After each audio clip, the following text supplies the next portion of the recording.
You're blue. You might want to get that checked out.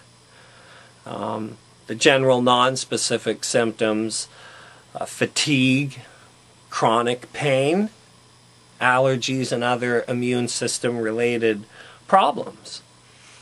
See, the thing is, surgery is still currently the only way to confirm a diagnosis of endometriosis.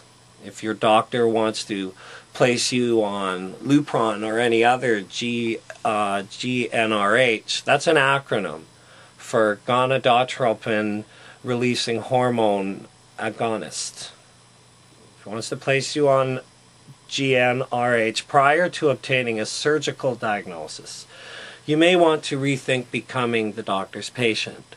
Most endo experts believe it is not only a poor method of diagnosing the patient, it is also unethical to treat an undiagnosed patient with such drastic means. So this brings us to how to talk to your doctor. How do you talk to the doctor? Remember that you are both human beings, and don't place any unreasonable expectations on yourself or the doctor. You have to work as a team to come to a successful level of management of your problem. And if possible, it's very helpful if you go to the appointment with a prepared set of questions to ask. Keep a journal of your pain and the symptoms and when and what was going on at the time of the pain. When meeting for the first time your doctor, do you have medical records from previous physicians throughout your treatment? If you're already being treated for the problem, you want to bring those with you to the doctor's appointment. Explain to the doctor why you're there. What are your symptoms, your concerns, what are your fears? How long have you been experiencing these problems? And be specific. Be specific. Don't be afraid to ask questions. Indicate that your wish is to be a partner in your treatment plan. Make it clear. I'm telling you, make it clear. And when discussing options, always ask what else is open to you and choose the option that you feel most comfortable with. It's simple. Here's some questions to ask regarding surgery. What is the reason for my surgery? What exactly will be done during the surgery? For instance, if the surgery is a hysterectomy, will it be total or partial? Stress your wishes prior to surgery and put it in writing what your understanding is. If you are going for a diagnostic laparoscopy and do not wish to wake up with a hysterectomy, that's been performed without your permission, let them know that beforehand. What pre-op procedures will be done? Do I need to store some of my blood? What types of incisions will be made? What type of anesthesia is used? Am I at high risk for any complications? If so, why? And what are they? How do you expect to deal with any unforeseen complications, should they arise in the operating room? How much pain can I expect to be in after the surgery? How can I lessen the pain? What are my options there after the operation? Will I have bowel or bladder problems after? You don't know this. You have to ask these questions. Who will be in the operating theater to assist? What specific capabilities will they bring to the table during surgery? Are you going to be surrounded by a bunch of students who don't know anything? You have to know this. When can I expect to return to work after the surgery? When can I expect to engage in intercourse again? You need to ask these questions, for sure. Oh yeah. When can I expect to return to my exercise program?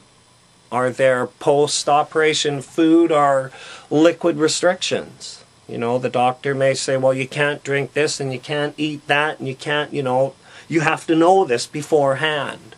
Will you be provided with a prescription for painkillers prior the surgery, because you don't want to be leaving the surgery and having to wait a day for your pain medication.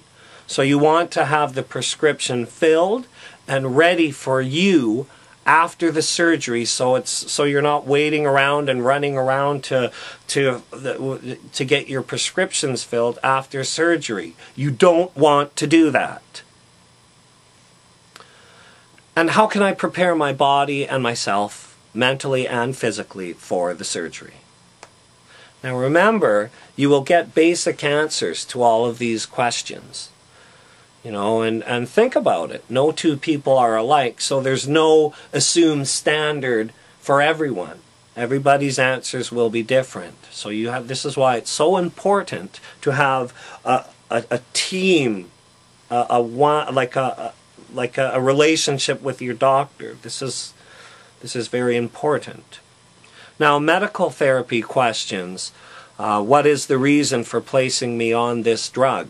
After your surgery, you want to ask this. What exactly will this drug therapy accomplish? For instance, is it for pain relief, or will it actually work to shrink the lesions? What side effects am I at risk for? Fatigue, weight loss, weight gain, loss of libido, mood swings, physical changes? Are there any food or liquids or drug interactions? How long is the course of therapy? Can I stop at any time? Antibiotics, don't stop if a doctor gives you antibiotics to take for 30 days, take them for the 30 days. Will this therapy be followed up by therapeutic surgery or other method of disease maintenance? So, as I was saying before about keeping a pain journal, and here are some words to describe pain. Dull ache, itching, cramping, constricting, burning, stabbing, nagging, pinching, shooting, throbbing. And think about how much pain affects your daily activities. Like, how much pain do you have on an average day? How often do you have the pain? Is there any time of day where the pain is worse? Do any activities set the pain off? Does the pain come and go? What helps alleviate the pain? And how upsetting and disturbing is the pain to you? How do you believe, what do you believe causes the pain? Cysts, endometriosis, implants, adhesions, scar tissue. Does the pain interfere with your personal routine, like brushing your teeth, brushing your hair, reading the newspaper, making coffee, shoveling snow, whatever, So keep track of everything in a pain journal, and then put it on a level of pain too. This is important as well. And use the following to gauge your pain. 1 is mild, 2 is moderate, 3 is distressing, 4 is horrible, and 5 is unbearable. Me, I suffer from temporomandibular jaw dysfunction, and each person has a temporomandibular jaw. It's a joint, a temporomandibular joint. It's not like your jaw is like there's a mandible and a temporal, and the temporal bone is a thick casing of bones that. Anyways, I'm not here to talk about that. And by the way, I'm not a doctor. I'm not no doctor, and I'm not claiming to be a doctor. I'm just telling you some information that I've gathered from different sources to help you if you're suffering from the things spoken. What else can I say? Hopefully what I've said helps you. And that's about it. I wish you luck. God bless. I'm Adam Russell. Peace.